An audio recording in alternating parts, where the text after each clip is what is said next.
Sadekaronhes My name is Sadekaronhes Esquivel.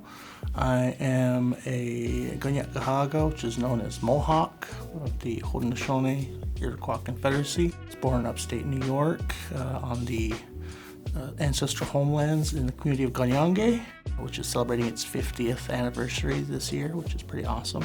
My dad's side of the family are Indigenous Mexicans from Casa Grandes in Chihuahua. Pronouns, I prefer sort of a agender approach to things. I prefer to be sort of an amorphous anything. So I don't really have preferred pronouns. So I was the lead concept artist on Hill Agency Tyendinaga, which is currently on display at the Indie Revolution in MOPOP. And I did some art for Coyote and Crow, the tabletop role-playing game, which was developed here in Seattle. Lead designer lives here in the city. And I've also did some writing for the Avatar Legends role-playing game for Magpie Games Nickelodeon. I got to write some water trap characters, so that was pretty cool. Also, before that, I worked for a studio that was formerly here in Seattle. We did games based on the Saw series back in the mid-2000s. Growing up as a kid in the 80s, I witnessed a lot of like the touchstone pop culture movies. So Alien, Aliens, Conan, terrible one that I still love is called Krull. Like, it's a terrible movie, but I love it. The Thing, you know, like all these classic horror 80 movies, you know, like the slasher flicks and all of these different, like Princess Bride. I love that movie. It's just cheesy, but I love it. So like there's all these different movies that came out in the 80s that sort of like influenced my core being. And then growing up as a Native kid on the reservation, we were also going to powwow. My dad sang. So like it was always sort of like these two different worlds were like getting mashed together in my brain. And so, you know, I've always been sort of influenced by these two different things happening. I want a Native Lord of the Rings, you know. I love seeing the Dene did the redub of Star Wars. Like, that's cool, but I want an actual Native Star Wars, you know? And that's kind of one of the approaches I use when I go to Coyote and Crows. I'm like, how can I add some Star Wars to what I'm doing? One of the things I've liked to say, you know, kind of, I had this thought, and I was just like, if you can't imagine a future for your people, do you have one? So that's one of the most important things that I've been trying to do, is take all these things that I've seen, sort of mash them together in my brain, and then just like kind of imagine a new thing. But not just completely divorced. It's like, so, you know, we're not only thinking of like, oh, what's new, but it's just like, what's new, but also what's culturally relevant. As Native people, we're not going to be divorced from like our community, you know. So like there's all these different things that influence us and keep us, you know, kind of grounded in a way.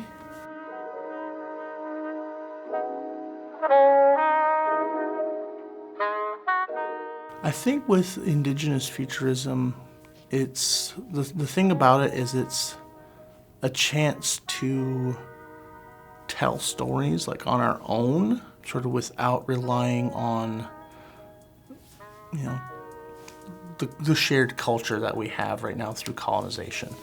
It's a chance to imagine something different. And a lot of people think that Native futurism is utopian, and it's not. I think that's one of the problems that we run into with Coyote and Crow is people think that Coyote and Crow is a utopia. It's not. Native people throughout our history have had conflicts. We've had wars, you know. We're just like any other nation. You know, we've gone through it. You know, a lot of times people will come to some sort of agreement that it's just like, all right, well, we're just not going to mess with each other anymore. War was not always we have to wipe everyone out. It's very much, all right, well, we know where the boundaries are. We're going to move away from that. That was one of the things that I kind of liked about my own culture. It's like growing up as a Haudenosaunee, I read Our Great Lie of Peace as a Kanien'kehà, and that document is all about consensus building among nations. Problematic past as well, but it's this whole idea, and it was kind of shown in that Marvel had the Gahori episode they did as part of their What If series, and they kind of mentioned that in there. It's like this document, it's, believe it or not, I've read it, it feels like it's very much an indigenous futurism, because it's like, how do you take all of your people and get them to agree and live together? And so like having that sort of influence, bringing that, had it read over the years, and to these like indigenous ideas, it's like, just because we're not a utopia doesn't mean we're not working towards a consensus for all of our communities. So, the idea that we can bring different types of stories into these worlds, and it doesn't even have to be like from the future. Like, people get hung up on the futurism word as well. It can be, non-linear storytelling. It doesn't have to be, it's like, oh, it's just futuristic. It's like, it's anything that sort of defies the typical, sort of like narratives we see. Like, one of the things that kind of really bums me out the most is when we see sort of like the trauma bombing in so much Native, literature and media. It's like, those projects don't feel like they're made for a Native audience, because we've already been through it. It feels more like it's informing a non-Native crowd. Killers of the Flower Moon, perfect example. Like, that movie is incredibly hard to watch as a Native person, because we know that history, we've experienced that history, and it might not be as overtly violent, that we can see, but it's still there and it's still happening, and these murders and deaths still happen. We are facing these things now. MIW, MIP, it's we live in that world, and I think Indigenous futurism gives us a chance to sort of escape from that, and not in a bad way, but in a way that's healing, in a way that gives us an outlet to imagine what could be, what should be, and not being restrained.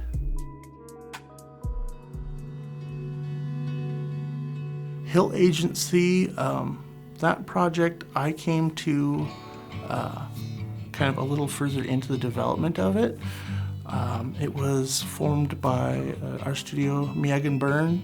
She started the studio Achimawa Stawanan Games, which eventually would take over for, that was Hill Agency's genesis, started as a game jam pitch. And the initial idea was kind of as she described it to me, a detective dating sim initially. And, 'cause I don't know if you have any experience with game jams, but it's usually like you have like a weekend, a week, a month, however long to do, a small project, a little pitch, and like a prototype. The original artist left to go to a larger studio, and through a mutual connection, Megan reached out to me and says, "Hey, I'm working on this project. I'd be interested if you want to do some like character designs for this project I'm working on." I was like, "Heck yeah, what's going on?" They described the two-spirit detective of our game, Megan Hill, as, kind of this curmudgeon-y two-spirit detective who essentially has like a grumpy little old man inside them, in a world that was like kind of in the future, where like post-ecological disaster wars, a lot of the population had left the planet to go, find a new planet to mess up. And in the world of Hill Agency, the indigenous people have stayed because this is our home. We're not going to abandon it. And so the Hill Agency, the city they're in, is an imagination, it's a reimagining of how do we take this abandoned city and sort of rebuild our civilization. In the indigenous world, it's everything has gone back to more of a handmade thing. And as we're looking through, that sort of detective game just lends itself to the noir world.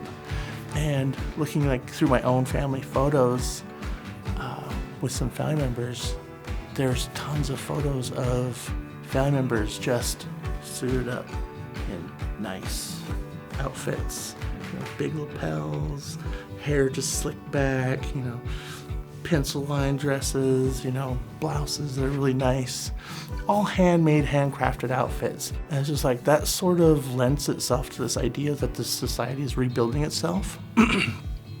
And they're taking things that there's no fast fashion in this world. So it's like you're hand making everything. So in this world, it makes sense that, you know, these kind of old style retrofuturism, 1940s noir things are coming back.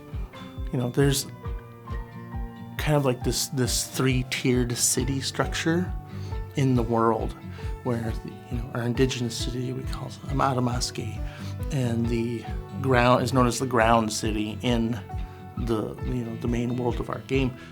It's based heavily on like Cree and like Iroquois, Mohawk, Kanien'kehà, different Haudenosaunee. Kind of like there's these influences of sort of like these northeastern nations in the world.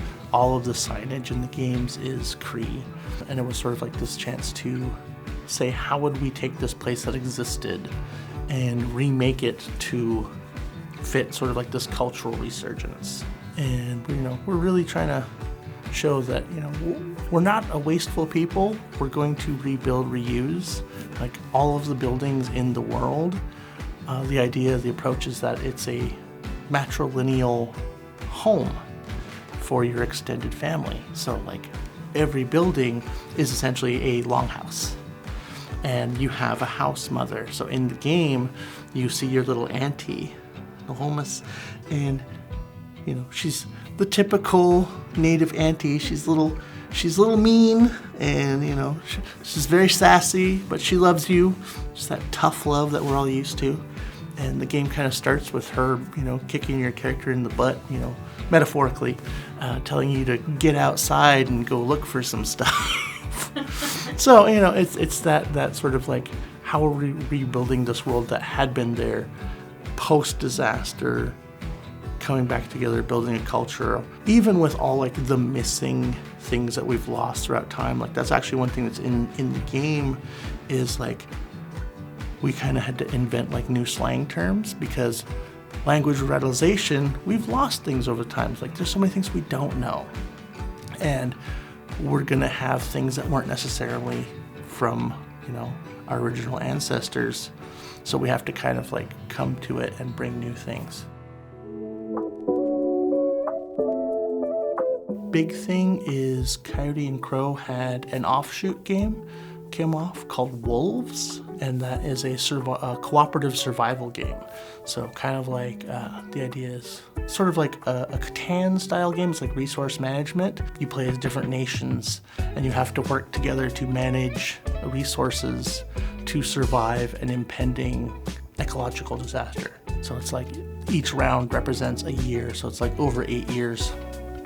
And throughout that 8 years, resources get much more depleted, so you have to work together to ensure that everyone survives. I did a bunch of some of the background art for that, so like the resources. And then my brother and I have a small business that we run, mostly based on my own art, and then we want to start sharing our dad's art. And that's called Rising Sons Media, risingsonsmedia.com. We have shirts and sweaters and a bunch of my art that's on display. People can order stuff through there. I like to do like practical uses for art, so t-shirt designs and stuff on phones and stuff like that.